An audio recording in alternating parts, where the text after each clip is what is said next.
Everyone. Hello, my name is Cameron Luther. I am the Economic Associate with REMI, representing business development on the West Coast, Washington State, down to California and Nevada as well. I'm pleased to be bringing you our REMI 2.3 PI Plus update presentation. Thank you all for joining us. I'm joined here today by Harry Walsh. Yep. Hello, this is Harry Walsh. I'm the main point of contact at REMI for the Great Lakes and part of Appalachia, and I'll be getting into the opening up the model and exploring some of the things that Cam is about to talk to you about. So we're going to be starting out today's presentation with a discussion of our newest model characteristics. For those of you who don't know, today's presentation is going to be a somewhat technical one. We'll mainly be going over new specifications of our model, updates to the interface, changes to the way we handle data and equations. So for those of you who don't, who this might be their first introduction to the REMI software, there are certainly plenty of presentations we can point you to in that space, but just so you know, today is going to be definitely somewhat in the weeds, but it will be a good resource for those of you who are looking to refresh their skills with the software or learn about what's new. So a few housekeeping notes before we get started here. The slides and a recording of today's presentation is going to be sent out after today's presentation, probably within the end of the week. So you're free to ask questions by email after today's presentation, but we will be sending out a copy of the presentation to all registrants. So you'll all have an access to that. We're also going to be taking questions throughout today's webinar, so if you have any kind of pertinent questions, feel free to pose those in the questions tab of the GoToMeeting or GoToWebinar software rather. Harry will be keeping an eye on my questions, and I'll be keeping an eye on Harry's questions, and if anything seems pertinent, we'll interrupt each other, but otherwise we'll just plow through and then address questions at the end. But yeah, without further ado, let's get into it. So we're going to be talking today about our 2.3 model update. We're going to start today's presentation with an overview of the changes, the kind of areas that we decided to focus up on for this year's software update. We're then going to move into an in-depth discussion of each of these changes, the reasons why we decided to change these features and possible applications of them. Then we're going to move into example applications of these new software features. Harry's going to take us through a couple of model demonstrations, and we'll be able to see within the software what exactly we're talking about. And then we'll finish up with a few minutes of questions and answers. It should be an easy breezy presentation here. So let's get started. First of all, this year's software update focused on two main areas. Within the REMI software, of course, we update our economic data from year to year. So, we work in the area of generating forecasts and helping people simulate their own alternative forecasts. So within that area, we need to update our data from year to year. We utilize the BEA, the BLS, and the census mainly.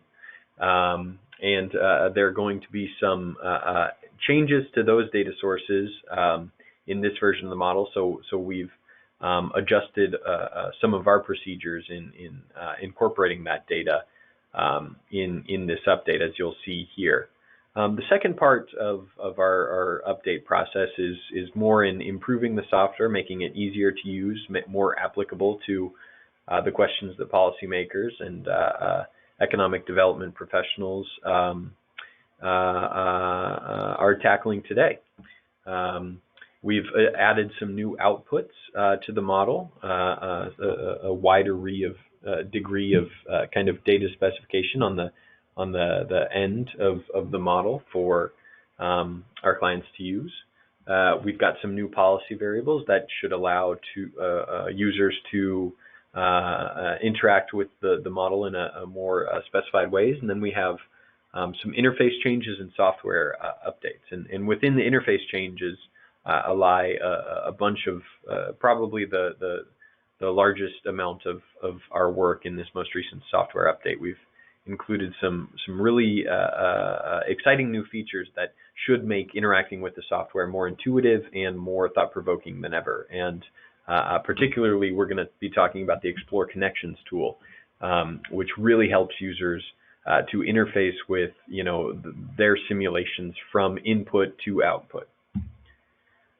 So to get started here, we're going to tackle data updates first. So one of the first updates we had to do just by necessity of our data inputs changing, we updated our real dollar base year from 2009 to 2012. So the BEA and the BLS are both in the process of changing over their data sets to incorporate the 2012 base year. So users who are familiar with our PI Plus model will recognize that the default option to change policy variables last year was in 2009 dollars. You also had the option to input in 2016 dollars.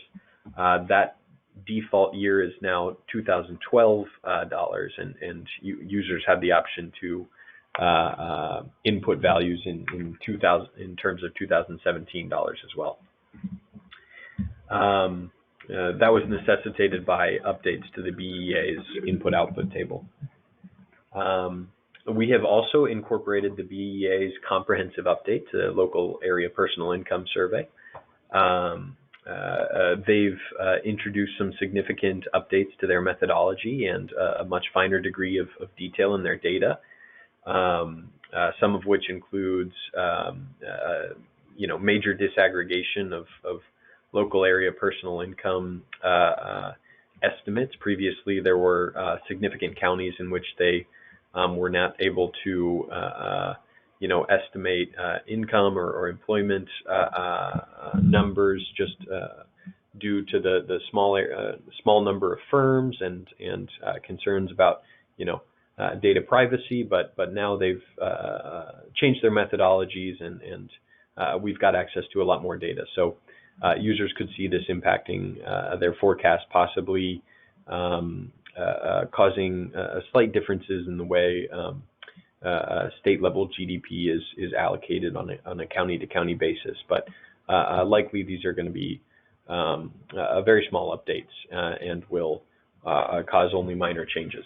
We've also incorporated the BEA's GDP by county data. Previously, we had estimated or allocated state GDP by county using personal income. With the inclusion of new BEA by county data, we are now able to estimate those directly using that data source. So that should improve the quality of some of our estimates and some of our forecasts. It should be noted that the BEA GDP by county data is only available for certain counties, and for the others, we've had to, we're still estimating GDP using the statewide share out to county level as we did before. We've also updated our trade flow parameters within the model, and this is a fairly important parameter update. The last time we had updated those was in REMI version 1.6, and we're now on 2.3, so that was a little bit ago. Trade flow parameters in the model determine where demand is satisfied. If you have demand in a certain county for a certain consumer good or industrial product, that is going to be satisfied according to a measure of what counties are more competitive in delivering that product. And part of the REMI model's value is in answering questions about regional competitiveness. This part of the model changing is very important. Basically, the trade flows say, if you've got $1 of demand being generated in a certain county, this is how much is going to go to this neighboring county A, neighboring county B, neighboring county C, and how much is going to be satisfied from within the county. The betas in this equation determine the distance decay, which is sort of the rate by which certain industries lose their competitiveness by geographic distance, and so a higher distance decay means that the farther and farther away you get from the county in which is producing a certain good, the less competitive and the less of a hold it's going to have in your trade shares. And the sigma values, those correspond to the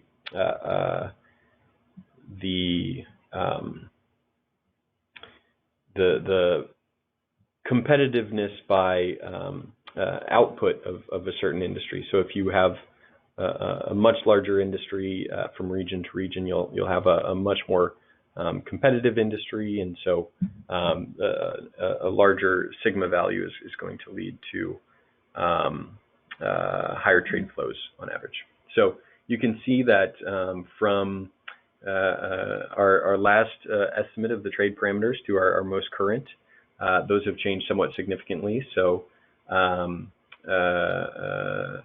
the current values on the table in front of you are the values from our 1.6 version of the model, and our new estimates are those that are included in our 2.3 version of the model. And so there are some significant differences there. Now, moving on to our second block of updates. This section should go pretty quick. We've added quite a few additional economic and demographic result variables, 14 new economic result variables to be more specific. Our first one, we have allowed folks to specify whether they are adjusting consumption. We've allowed people to display consumption equation components. So, previously one could only see the total amount of, the dollar value of compensation by region. Now users can go into the determinants of that total number, including the regional factor, the age factor, and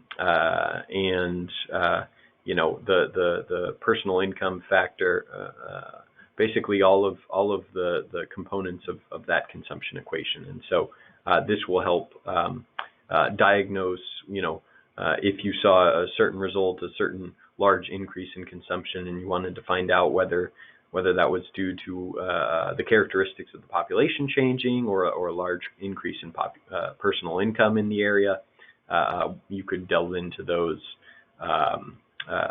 variables. We've also allowed folks to look into domestic demand and supply and the share of foreign imports and exports. These policy variables are going to play a large part in our Explore Connections tool. Basically, that tool allows people to kind of follow the internal equations of the model and step-by-step track how each component of the model is affecting the other. For those who aren't too familiar with the REMI model, we're a partial general equilibrium model.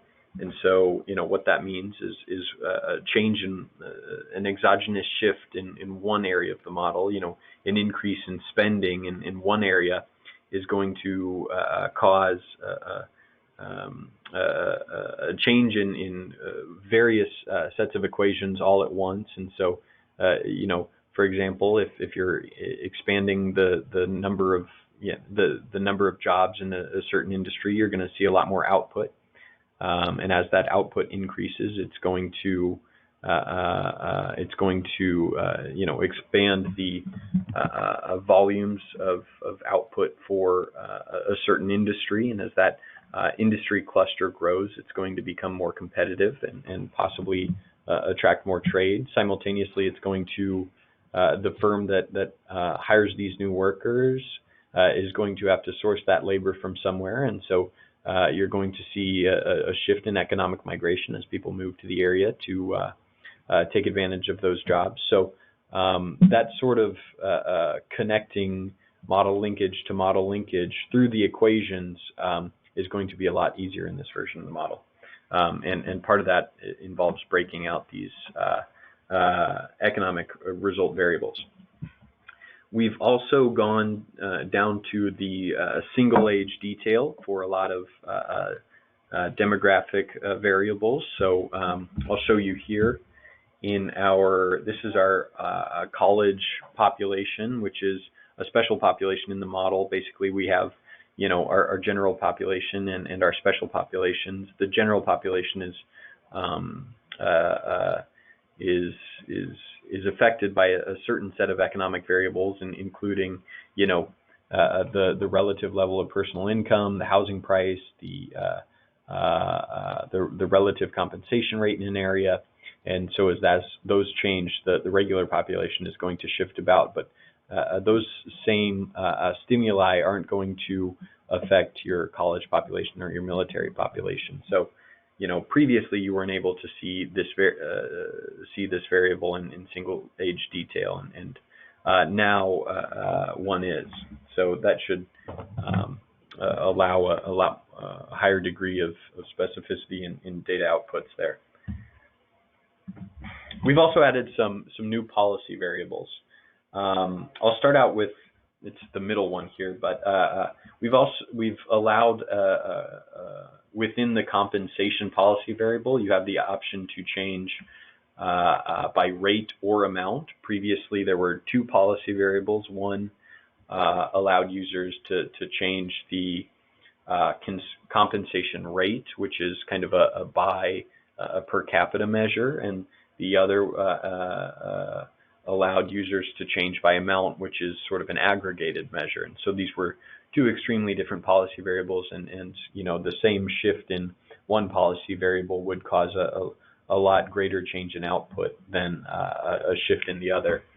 So you can see that option here. So you can click on compensation, and it'll either allow you to change the compensation or the compensation rate. We've also allowed when affecting labor productivity, you have the option to change labor intensity as well. Previously, changing labor productivity could sometimes lead to unintuitive results in terms of employment.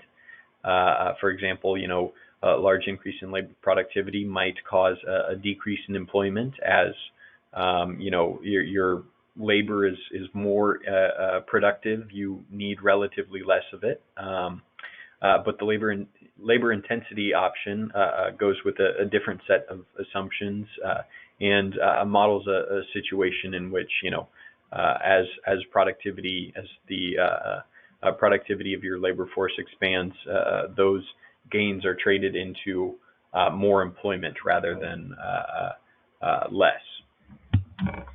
We've also updated our detailed industry and tourism translators. The tourism translator transfers pots of spending to specific industries, and those both have been retooled with more recent data. We've also got some interface changes, and these are pretty visual changes, so I will let Harry highlight most of these, but we've redesigned the navigation bar in the results to allow faster clicking around the model. It's vastly improved the speed. We've included an impact profile feature, which is a bit like a dashboard for economic development professionals. So it's kind of the one-stop shop for getting a quick idea of what's going on in a certain model simulation. We've got the Explore Connections tool, which I've mentioned a couple of times now, and that basically tracks step by step what's happening within the equations of the model. We've upgraded the Favorites Manager, so that's more intuitive and easy to manipulate the saved graphs that you care to create. We've got a new Import Settings Manager, which basically is a foolproof way to determine what aspects of a simulation you care to export from model to model, and so that'll be a huge plus for users of the model that are looking to transfer simulations from model version to model version. And we've got a custom results tool, and that will allow users to specify exactly the data output they want to see, and create policy variables that will correspond more exactly to certain institutional roles. We've also got some small software enhancements, and these are pretty visual again, so I will let Harry handle these. But just as a motivator going into this segment, some of these applications are going to allow a significant increase in utility for certain users. For example, the custom results tool that I had mentioned allows distributing results between different sorts of equity groups, whether they be income-based or ethnic-based. You can distribute results between different areas, taking county-level results and going distributing them sub-county, or within certain areas within a metropolitan geographic area. And it allows folks to convert units, possibly converting between BEA and BLS concepts of employment, which are a full-time equivalent and job as a job, respectively. The impact profiles and economic dashboard, so we're excited to show off these features here, and so I will turn it over and we can get into the model demonstration. Great. Thank you, Cam. We'll just get situated up here with the model. Give me a moment.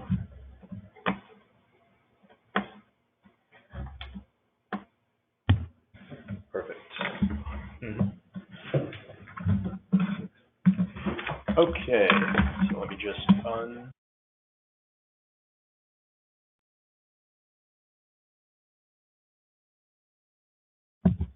Okay, so what I'm hoping to do is, one sec here, is to show off kind of some of the new features in the PI Plus model in 2.3, some of the things that we've added that Cam has talked about to add, some ease in terms of, seeing the question pop up, some ease in kind of displaying the data, exploring data, and just understanding when you're putting in some policy variables, kind of what's actually causing some of the results. We really don't want the model to be a black box. We want to be able to actually kind of walk you through step by step here. I'm going to assume that most of you have some familiarity with the REMI model, so I'm not going to kind of do everything at the granular step-by-step basis, but just to give the overview, this is kind of like the landing page for when you're working with forecasts here. So we have our standard national control that can be adjusted, so kind of our business as usual, best guess forecast going out to 2060. On top of that, we have a regional control forecast. So this would have, your state, collection of states or counties, or however your model would be configured. In this case, it's just a demo model, so we just have urban, suburban, and rural as the three regions here. And then on top of that, I've put together some example simulations that I think touch on some of the things here, some of the new features. So just to get into one here, so we just did something pretty simple, just in the urban, basically in the urban counties, we just added in industry employment across, kind of just spread across a variety of different manufacturing industries. Just did steady 500 a year, and we just went out to 2028. And so just working with that, just kind of an increase in employment, we can take a look at kind of what we can get out of the model here. So first off, I'm just going to set up, this is something that's useful to do. We have kind of this master selection. If there's something like I'll be doing, I just want to say be focusing on just the urban counties, because that's what I'm looking at here. And I want my units, because we're not dealing with that much, maybe I don't want that large of an impact. Maybe I don't want to use thousands. Maybe I just want to see individual jobs being created. And same thing, instead of sometimes the defaults are billions, we'll default them to millions of $2012 here. So this is just something that's useful to deal with here. And I've also just created, I'll go into how to do this, but you basically create a lot of custom aggregations, and you can also do custom aggregations of the years. So I'll just do that to pull it up, and now we'll just have the range that I care about that we kind of put into this analysis here. So this will be somewhat familiar if you saw our 2.2 model, but we've made some kind of some specific changes as well. First thing you might expect if you're kind of a long-time REMI user is, so we do have this economic summary that you start out when you open up the model, but you see that along the side we have some basically other visualizations of that same data, and so some of it separated out here, like just looking at employment and population changes, for example. So we have kind of some out-of-the-box ones here, and then you can also customize it using these buttons right here. So for example, if I just go, we'll stay on that there. You can go in and you can say, all right, well, I don't want this as a line chart. Maybe I want it as a stacked area chart, so you can get like a net impact. This, I know we're not kind of using something that really makes sense to compare like that, but you can take the same data and easily customize it to how you want it to look. So we kind of wanted to balance having some options right off the bat with basically some custom capabilities here. So we have these snapshots generally. Along the side is kind of how you operate through the model. I'll kind of back out before getting into some of the specifics. So you have these overviews where you can just go and say, okay, what was the effect on employment in these urban counties? You can see all the different results, a few different ways to display the data, all customizable, like I was saying. Then from these snapshots, we add in a few different things. So you can look at the data here, and you get kind of a broad view, or you get some specifics. One thing that we have is this impact profile. So the idea is you want to be able to kind of poke through the data and get a little bit, poke through the results and get a little bit of a more nuanced and a more kind of presentable and report-ready presentation of the data. So it'll just give you a summary right here. And so in this case, you can see we have urban, suburban, and rural counties. So you can see we just put in 500 direct jobs into the urban counties, and for some of the reasons we'll go through, you can see it ultimately resulted in more than that for the urban counties, and as well as the suburban and a little bit of rural also had a bit of spillover. So, and if you're working with a lot of counties, if you're looking at, say, all of the states or multiple counties in your area, you might want to do something like this and look at the rank and say, okay, we have a direct impact of a project in one area, but what are the other areas that were impacted, and which ones and by how much? And you kind of you could see maybe a connection in where people are living and now spending money, or where a certain relevant industry that's upstream or downstream of whatever you're looking at, how that's been impacted. And so we have that for this, and just look at the ranking. We just kind of have some standard things that people tend to be interested in, and kind of nice visuals. So employment, GDP, population, income, output, and output's the last there. So just kind of an easy way to show kind of how this model works, or to kind of show how this the data can actually be presented in a reasonable way. So something you could do, I've shown this before, you can change the visualization. We have kind of a range of them here. You can change how the data is filtered. So in this case, for example, say I'm not actually trying to look at all of the different regions or something. You can just simply uncheck, and it will just show what you're specifically looking for here in this information. Then same thing, if you just want to look at certain industries, it's probably better to go to something like employment and show that. So you can take all these industries, you're seeing all this information, you have certain different things that you can, really comparison types, so you can decide how you want, do you want to look at the differences, do you want to look at percent change, all of that in there. And we've kind of moved everything. It used to just be in these kind of drop downs, but we've made it hopefully a little bit easier. If at first there might be a slight learning curve, but just have here you can filter the data, and then if you're familiar at all or with say pivot tables in Excel, or if you're not familiar with pivot tables, it's really quite simple. So you can just literally drag and drop for this pivot. What do you want to be, the bottom axis? What do you want to be the line? So we're looking at year here.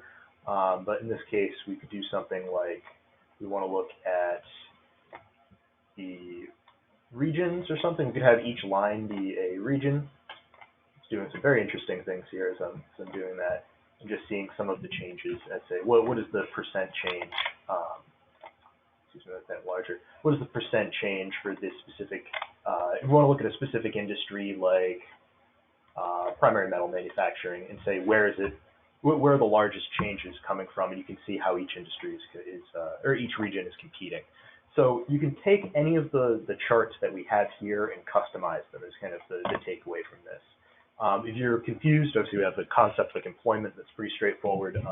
You can get a definition for any of the terms that are in the model, and hopefully inform anything if there's a specific term that's not making sense. So with that, let's see the kind of general view that we have here. So to stick back into analytics, but I'll go over to the details here. So obviously we might want to break down, employment by some of the certain things that are related to it or causing it, or break it into, say, the occupations that make up a specific NAICS code category. And so we have that. You can break it out a little bit just kind of by default. Again, with everything being customizable, you can really take any data source or any output and kind of make it present in the way that you're looking for.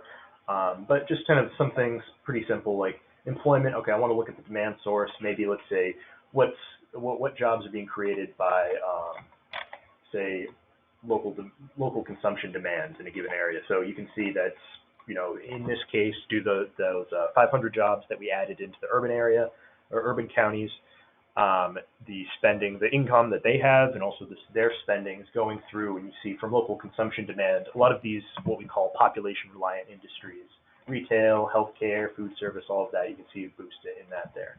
So you can go into these categories, this detailed economic, detailed demographic, and get a little bit of a better idea of what's contributing to some of these changes.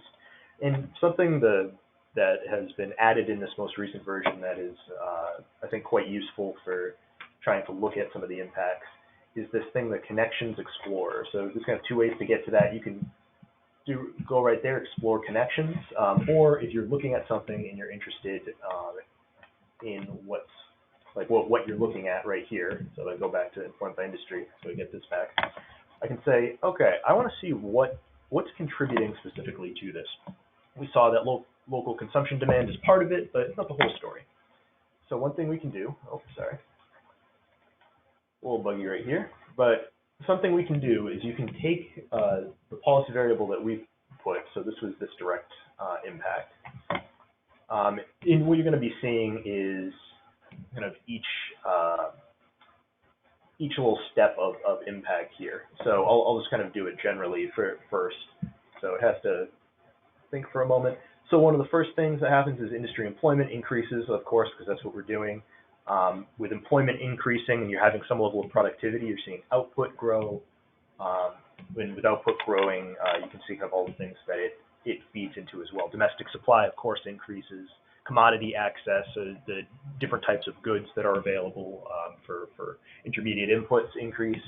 And you can kind of see the idea is you want to be able to just read this across like a book. So these things, which include both policy variables that I put in, as well as just how the model calculates certain things, all of these are the determinants of whatever we're looking at here. So you can, as you might expect, you can see what affects outputs, what affects overall output, domestic demand, trade shares, government spending, net exports, and of all the things, your C plus I plus G scenario here going into total output. And then output itself, well, what does that determine? What is dependent upon it? So you can see all of these go into creating this, and then this goes into creating these.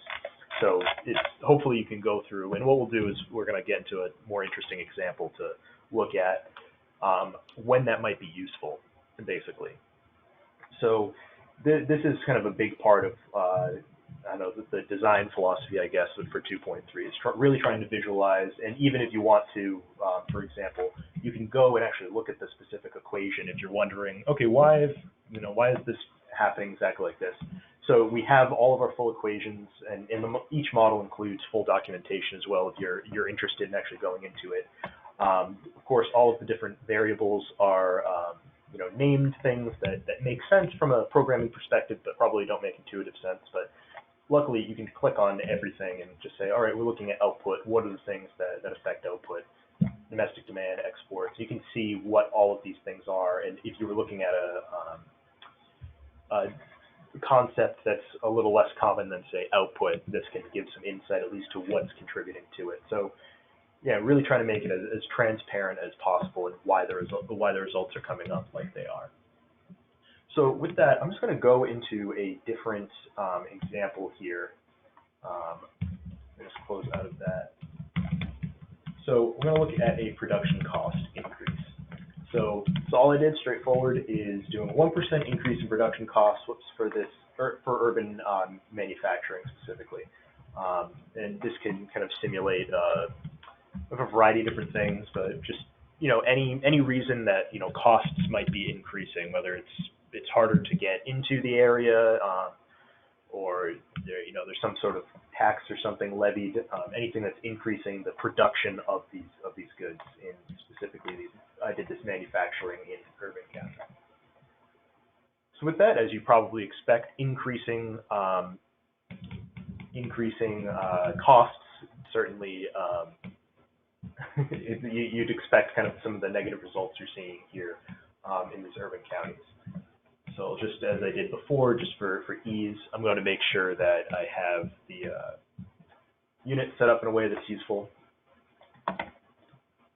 So individuals and millions. That tends to be what I do for most kind of smaller, unless you're doing something on like a national scale, it's usually fairly useful. I want my custom years list that I created for this scenario. There we go. And so something we might want to look at is, I go back to that connection explorer, so here's what I put in. Well, what I can do actually is say filter connections. So I'm starting with production cost. So I'm saying start there and then end at, say, employment. So now, and it'll give you kind of a large chart, but if I zoom back in, you can see it's showing every single step of where is it starting from, and what are all of the different routes that go from production costs, which translates into relative cost of production, to this concept we picked out, employment. And so you can see all the different things that it impacts. It impacts trade shares, domestic demand. I think you'd also have, cost of production, share foreign imports. So you can now keep it like that. So this is just showing you what it looks like. And then if I apply the filter, all that I will see is kind of the paths that go from relative cost of production to employment. So there are other things that can be affected, but we're just saying for this scenario, we want to explore the connection between these two things, what we just put in, and employment, which is usually something people tend to care about in their studies. So you can go through and say relative cost of production, determined in this case, we directly put in the production cost variable. So you can say, look at cost of production and how that's affecting trade shares. As cost of production increases, the idea is, prices have to increase, and you get a little bit less competitive, so the trade share falls a bit, and you're going to be seeing exports falling, and in this case I've excluded it, but you also see imports increasing likely, and from all that, trade shares are falling, you see local consumption demand is falling, which is leading to a slight decline in employment. Same thing with government demand, investment activity, exports, all in overall output because of this cost increase. So you're getting to see all of the ways that we're leading to employment, basically. So you can walk through each step and get an idea of when you're entering a policy variable. Let's see, if you're entering a policy variable, and you can get to a very specific output for this. And let's see, I just saw a relevant question. So is there a way to group a set of simulations together on the View Forecast tab? So if you're talking about back here, so we have them separate, like they'll be like this, but what you can do is, I'll just get out of it 1 second. Something you can take a look at, and I don't really have a good setup to show this, but just as an example, something you can do is you can do a forecast. So we're looking at this forecast. You can compare it to if you were to create another, standard regional control or another thing to compare it to. You'd be able to compare those simulations for the different projects. If that's what you're referring to. But yeah, and if you want to kind of navigate between forecasts, if you want to kind of navigate between forecasts for one project, just so everyone's clear, we're addressing a question. Somebody was curious to see whether we can group simulations in such a way that they can correspond to certain projects. So how we tried to do that in this version of the model, we keep these simulations grouped up within FEX files. So if one exports a forecast, they can select all of the simulations and keep that within sort of one project folder. So now anytime that you would import this FEX file, you would have access to all these simulations. And similarly, you could do this from project to project. But as for grouping sort of sets of simulation within the model and having access to all those simulations at the same time, the model does not have that function. Great, thank you, Cam. Very good point. And to just bring us into kind of the last one here and look at one of the kind of things that we hope are useful in studies is the favorites list and the new favorites manager capacity that we have now. So in this case, we're doing occupational training. So this is basically increasing the labor supply. Very importantly, it's not increasing employment directly, it's just increasing labor supply. But so we did 100% for the thing, computer occupations that feeds into a few different industries, again, in this urban county. Look at the results. So kind of two things. One, we picked this example just because it's sometimes a little counterintuitive. Like you can see, if I do the same thing again, just to get that set up real quick. While we added in 1,000 people a year, so this could be a training program or degree-giving institution or something, pumping out 100 people that are skilled with computers. You're not actually seeing that much of a job increase. You're seeing a kind of very slight increase of, this is looking at like say 10 individuals or so. So it's interesting. What we can do is we can explore, if we were doing some sort of analysis of this, why that might be happening. So first we'll go and kind of look at what I was already showing you before. So this occupational training supply thing. You can say, all right, what's actually going, what does this feed into? So, because what does labor supply actually go into? So, you see, it does have some impact on employment by occupation. One of the first things it does, though, is this access productivity index, which again is another. You're seeing every step of how the model calculates. So, seeing the labor access index rise, which is this concept. I can literally show it here if you're not familiar. Estimates the effect of access to labor choice and individual characteristics by occupation industry. So, it's basically the concept that as you have a larger pool of potential candidates for your position, then you can find better fits and the productivity will rise. So before you had 2 people to do this task, and then because you had a wider pool to pull from, there's one person who's able to do it, or that people are just kind of overall more productive. So you get the impact here, and if I can get to it, one of the things that happens when you see this increase, this moving average increase, and again, we're dealing with very small amounts, but the relative change is kind of what's important here. You're seeing productivity rise, like I'm talking about, and then you see relative composite labor costs fall. So because people are a bit more productive, you can either produce more with the same amount or produce the same amount with fewer. And so you might actually see, with an increasing labor supply, you're seeing the labor market get a little bit more competitive. You might actually see a bit of a fall. So while there's a slight increase, you can see there's some mitigating factors as well that's happening here. If you labor productivity, you should see employment falls for several different reasons here. And that's just one example. But so you can explore it here as well. Let's say you were looking at something, and I was looking at this, say, employment by industry. And so I'm looking at this, and I can get some insights by just looking at this flat table and customizing it how I want. But I found a good visualization, and I had it set up in the way that I like. And so what you can do is you can go right here whenever you have something customized. You can do add to favorites, and I've just already made a group, and you can add it right there. And then you just have your outputs formatted in the way that you want them. Comparison, just already set for when you come back to them, basically. So here I was just looking at if you let it think for a moment, just looking at the chart. So if I say I wanted to look at the, differences. Say I wanted to look at just output by industry, I just saved a table here, so you can see you can save whatever you'd like. But here, this is a chart that actually, obviously the capability exists in the model, but this is not a built-in default format for this data.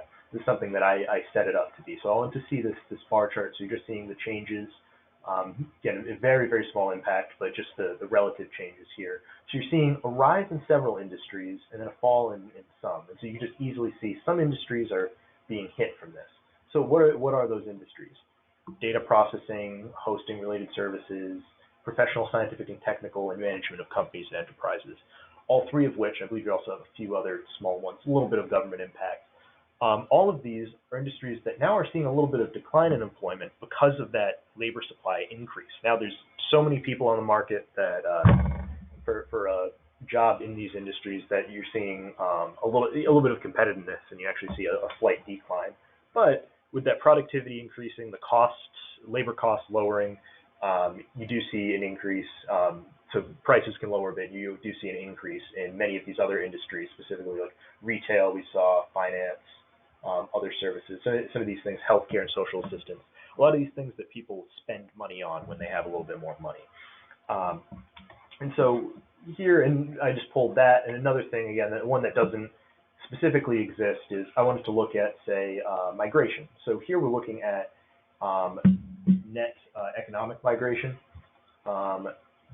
See, I cut it off here. It continues up and starts to it increases in the suburban counties a little bit. But what you can do is you can take, first off, so I can show you one example of customizing on the fly here. So I noticed that for regions, I had all three of the regions, then also all regions, which is not something I'm interested in here.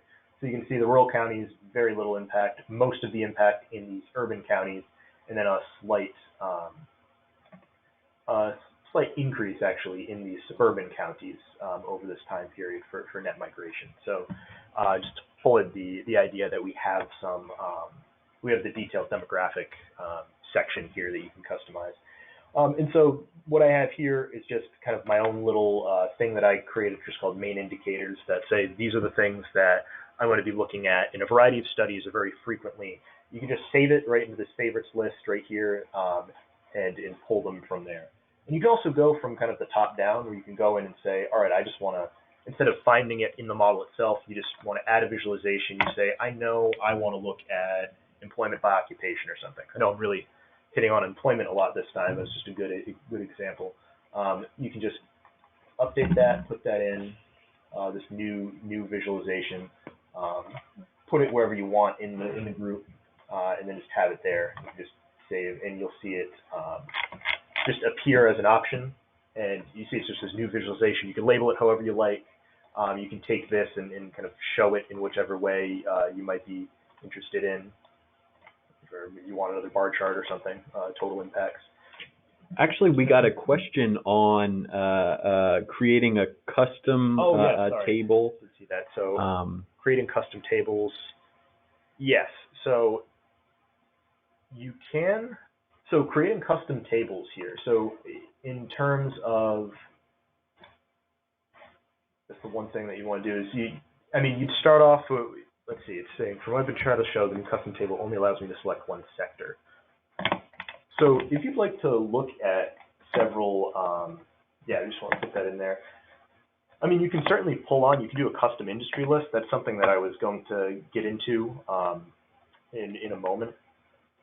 Is we can create, there we go. So what you can do here is so you have this output by industry, for example, and say, I even created a custom aggregation. So you can do, say, first you can, look at major sectors, but if you go to just no aggregation, you can just select which ones you want. So you just want these three, and then you can just have them there as your input, or as your custom table, and just save that as however you'd like. In this case, it's already in the example, but that's kind of one way you can do it.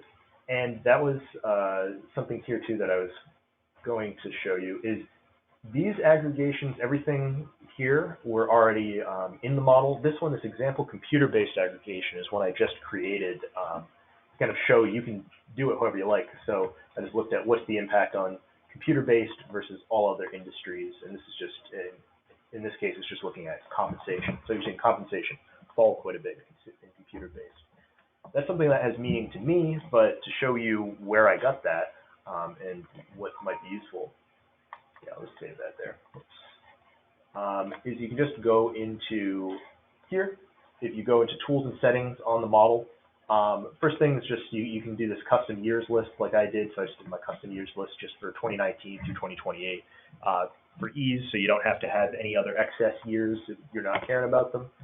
And same thing, you can do custom aggregations for region, commodity, industry, age. And so, for example, if you're saying you're creating a custom table, if these are the base ones, if you're going to be, say, in my example, you're going to be working with these things that are mostly computer-based, you could put all of those in a aggregation and then, put everything else there. You can create as many as you'd like in these aggregations and then have a kind of useful filter for yourself for whenever you're doing an analysis.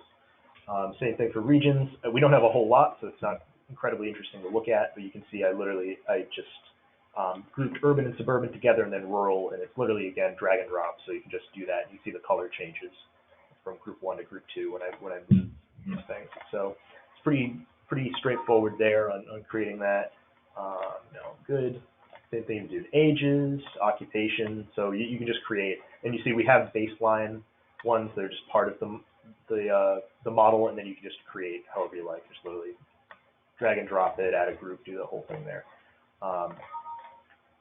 So the kind of the variety of changes here, or the variety of customizations here, and then the one last thing too that's interesting, and I'm interested in seeing what people might make of it, because it's something that development just added in. Just very quickly, I know we're getting up against the time here, is you can create your own custom outputs, your own custom results. So if you're, say, you need to scale something, or if you have, say, a steady, like certain amount of counties are going to be getting a certain portion of funding on a consistent basis, as an example, you could do a steady weighted spread to make your life a little bit easier.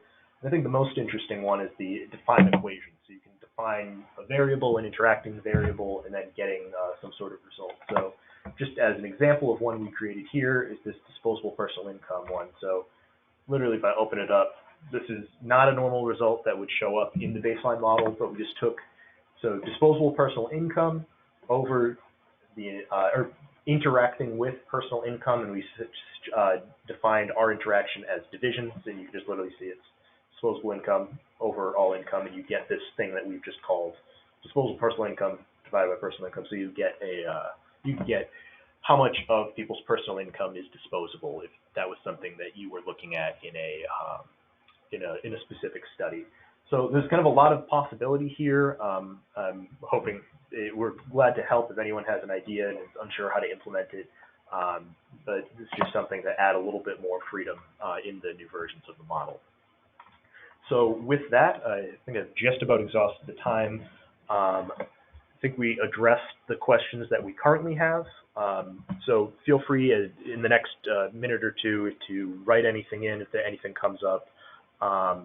And again, feel free to reach out to either myself or Cam or any of the other contacts you have at REMI, and we'd be glad to give you some personal advice and training on kind of what you're working on. Anything else to add, Cam? Nope. I think we'll just stay on the line for a couple more minutes here and address any questions as they come up. But thanks all for joining us today. Great. Yeah. Take care, everyone. We'll wait for a moment.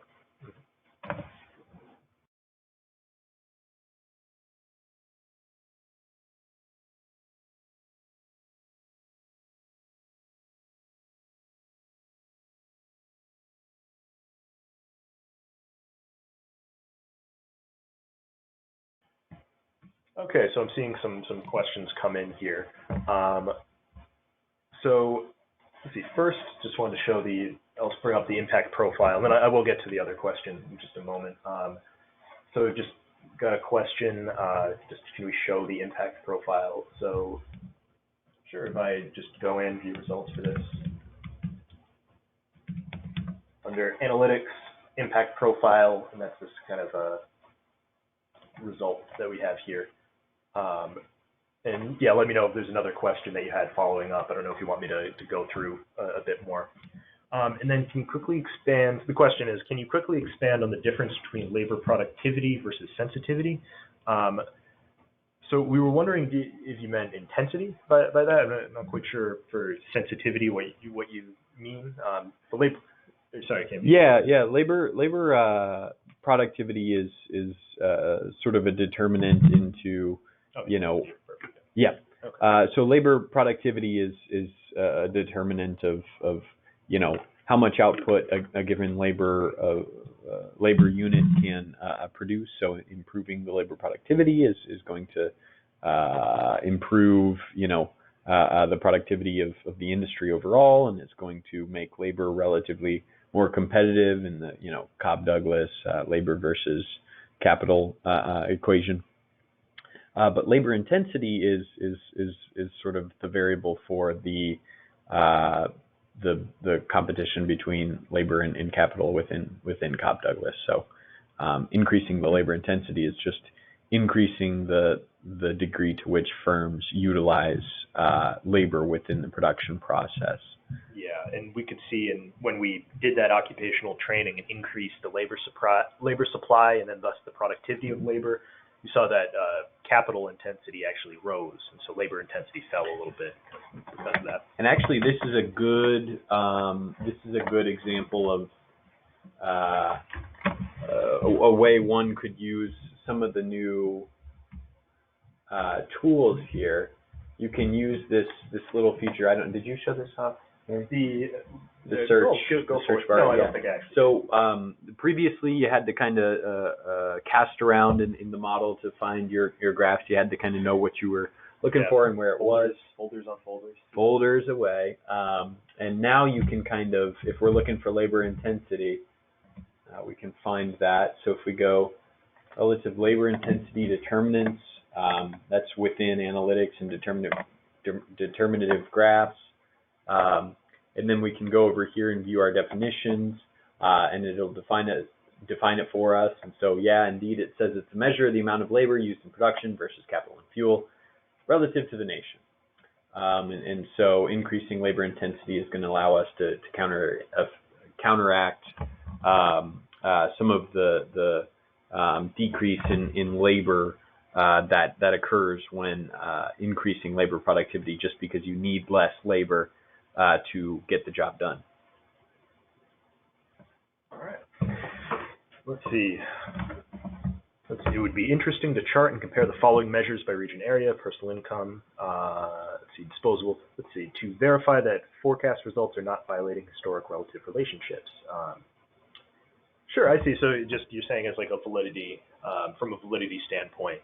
to use, kind of look at some of these measures and see if going forward, if the measures seem to be within reasonable bounds. And I would say so as well, to be honest. I think that's an interesting way to go about it.